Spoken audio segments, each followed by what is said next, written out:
O que acontece, pode tratar. Existe uma. Claro que tem o que a gente enxergou no jogo. Marcou bem, marcou mal. Brigou mais, brigou menos, estava de bermuda, não tá. Isso tudo a gente vê. Agora tem algumas situações, Pedro, que são anteriores a isso. Primeiro, a nossa incrível diminuição em relação ao que acontece lá. O Botafogo entra para fazer uma decisão de Mundial, enquanto o time adversário sabe da sua superioridade. Tá? E isso tem reflexo no jogo. 10 confrontos, tá? 10 confrontos de sul-americano. Legal. Tá? 10 confrontos, uma vitória. Né? Ou nenhuma vitória em 10 confrontos. 11 em uma vitória. 11 em uma vitória. Isso. É muita coisa. Obrigado, Matheus. Tá? O que eu vejo dessa relação? Nós precisamos começar a nos desfazer da ideia, e eu sei que o Guerrinha, mesmo entendendo a superioridade desse momento da Europa, o Guerrinha concorda comigo. Nós temos que começar a olhar para nós. Ontem, por exemplo, vou pegar o exemplo de 2 jogadores brasileiros. 2 jogadores brasileiros. Pedro, se eu te ofereço agora, Pedro, um jogador que está no Botafogo de Ribeirão Preto, que tem passagem pelo Criciúma e pelo Atlético Goianiense, tem 27 anos. Tu pega ou não pega? A princípio, não. Não. O nome dele é Marlon Freitas, volante do Botafogo, que hoje tem 30 anos, está 3 lá. O histórico dele é um clube pequeno nos Estados Unidos, base no Fluminense, um clube pequeno nos Estados Unidos, um clube pequeno na Europa, assim, nem pequeno é. Ele começou no Grêmio, não começou? Não. Categorias de base? Não sei se... Não, na base do Grêmio não, mas não sei se não tem alguma coisa. Inter no Grêmio. Isso. Aí, Pedro, esse jogador vai pro Criciúma, vai pro Botafogo de Ribeirão Preto, vai pro Atlético Goianiense, fica lá 2, 3 temporadas, sobe com o Atlético Goianiense e faz um ano. O primeiro volante chamava Baralhas. O Inter trouxe O segundo volante chamava Marlon Freitas. Ontem era o capitão do time, deu uma aula de meio campo. Ele foi o cara que ficava. Eu esqueci o nome dos outros 2 volantes, era Marlon Freitas, Gregory e o Alan. Esse rapaz tem uma dificuldade. Ele era bom desde quando estava no Bahia. Né? Aí, Pedro, esse rapaz tem uma dificuldade de errar passe, né? É uma coisa impressionante, ele não jogaria aqui nunca. Pedro, não é rapaz, o Marlon Freitas. Aí tu pega o Kaique, o atacante de pé esquerdo que jogou pelo lado direito ontem. O Arthur. Arthur, né? O Arthur é outro que circulou aí e não deu certo. Circulou. Claro que tu tem o Caro, que é o Jesus, que é um jogador diferente mesmo, tanto é que tá jogando na Inglaterra. Ele foi fundamental e vai fazer sucesso na Inglaterra, porque fez embate lá com os zagueiros. Só que, por que a gente perdeu? Aonde a gente perdeu a ideia de que era mais fácil ir aqui na Argentina, na Colômbia, na Venezuela, trazer jogadores baratos? Eu temo. Do que olhar e captar jogadores no mercado brasileiro. Eu temo que... Porque o Marlon Freitas, ele foi o capitão ontem. O Marlon Freitas, ele já teve no radar, assim, do Grêmio e do Inter. Só depois que... Eu sei disso, mas é preciso dizer que só aconteceu isso depois do sucesso dele no Atlético Goianiense na Série A. Perfeito. Mas o que eu ia dizer é o seguinte, é que eu não duvido que ainda exista no Grêmio, no Inter, não quero cometer injustiça, talvez em alguns momentos, aquela ideia assim, mas o Marlon Freitas, ele é volante ou é meia? Porque como volante ele não marca muito, mas ele cria. Mas como meia ele cria, mas não marca muito, assim. Olha, porque ele não é aquele volantão, o cara que desarma e faz falta, ele não é. Ele é o cara que joga. Eu não sei se a gente ainda tem aqui e ali ainda aquela cultura de que o volante tem que ser o cara que não passa da linha da bola. Eu fico imaginando. Ontem ele não passou por estratégia. Não é quando ele joga a Série A, tá, Pedro? Eu não tô falando do Marlon Freitas quando ele vira jogador do Atlético Goianiense e sobe com o Atlético Goianiense. Eu quero saber por que Grêmio e Inter não gastam dinheiro para ter uma linha de olheiros quando ele custa 300 mil reais. Lá no Botafogo de Ribeirão Preto. Entendeu? Lá que eu quero saber. O Campeonato Paulista. Hoje, por exemplo, se tu entrares a fundo no Campeonato Paulista, tu acha não menos do que 5 grandes. Eu lembro quando o Pelaipe trouxe para Porto Alegre. Eu lembro quando o Pelaipe trouxe para Porto Alegre o Hever e o Vitor, o goleiro e o que estavam lá no interior de São Paulo. Paulista de Jundiaí. Isso é captação. Isso é tu olhar lá o cara, não depois. Quando jogou o Kaique agora.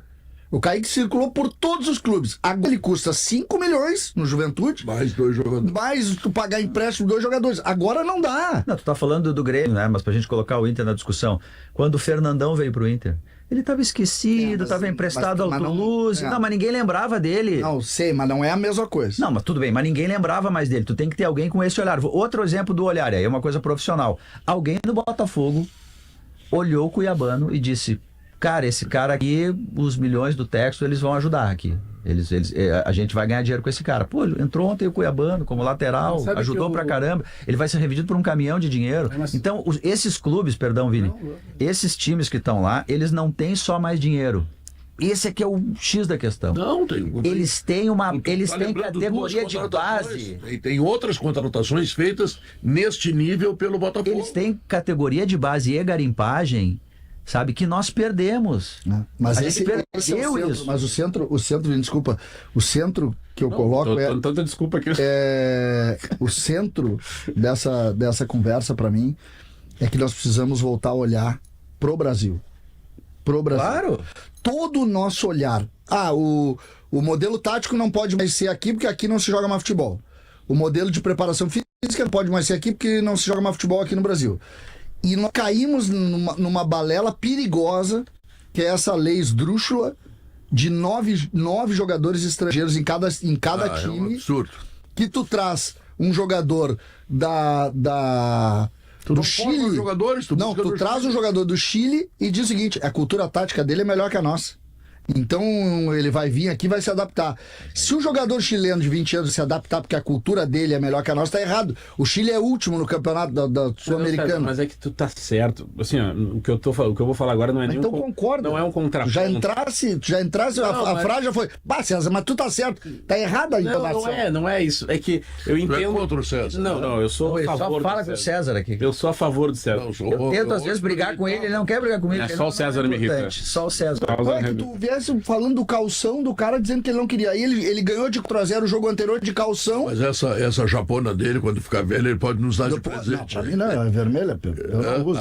E nem tu usa. Não usa vermelho. Tu também não vai usar, Pedro.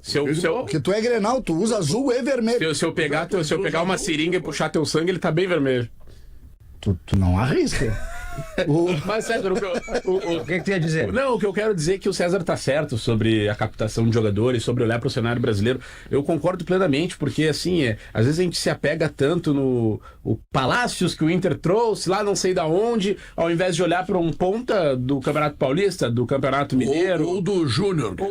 Ou da categoria de base, não deixa o Palácios, o Herrera, o Brian, é sempre assim. Mas o Sarrafiore, enfim, a gente pode falar aqui 1000 nomes, né?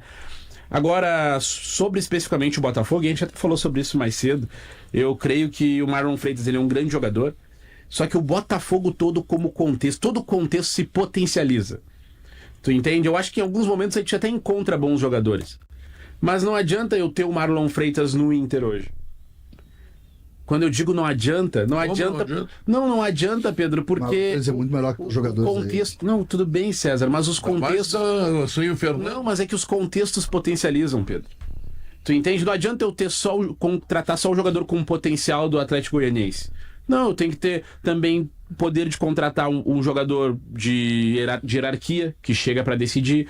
Eu tenho que ter a estrutura da base. Eu tenho que ter um clube bem estruturado financeiramente. Tudo isso acaba potencializando para que no final das contas o Marlon Freitas faça um grande jogo. Porque eu acho que às vezes a gente pode até encontrar bons jogadores qualificados, mas que acabam se perdendo no contexto, assim como a gente revela um jogador da base. A gente não fala que um jogador da base veio no momento errado pro time, por causa do contexto, eu acho que é a mesma coisa. Tem jogadores da base que sobem, são qualificados, mas o contexto do time acaba afundando eles. O que eu quero dizer com isso?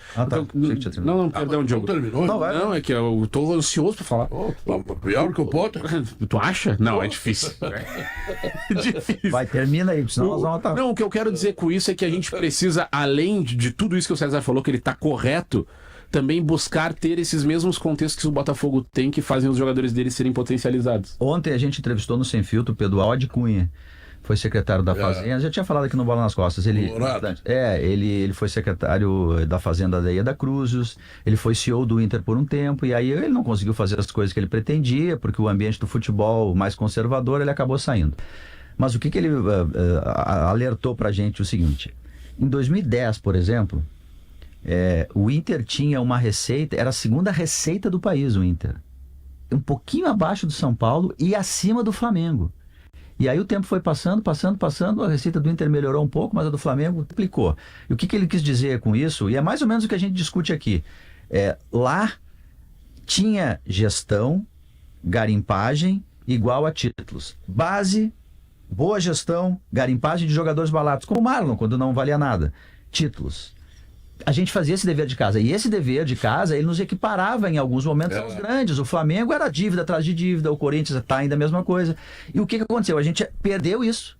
Nós perdemos isso. O que o César sempre vem relatando aqui, ele, talvez por ter trabalhado no futebol, ele lembra muito dessas coisas. Olha, estamos vendendo um guri aqui para 2 dias depois, 3, uma figura de linguagem, comprar um velho mais caro. É que a gente, além de não ter o dinheiro novo, a gente perdeu isso de gestão. Então o abismo ficou...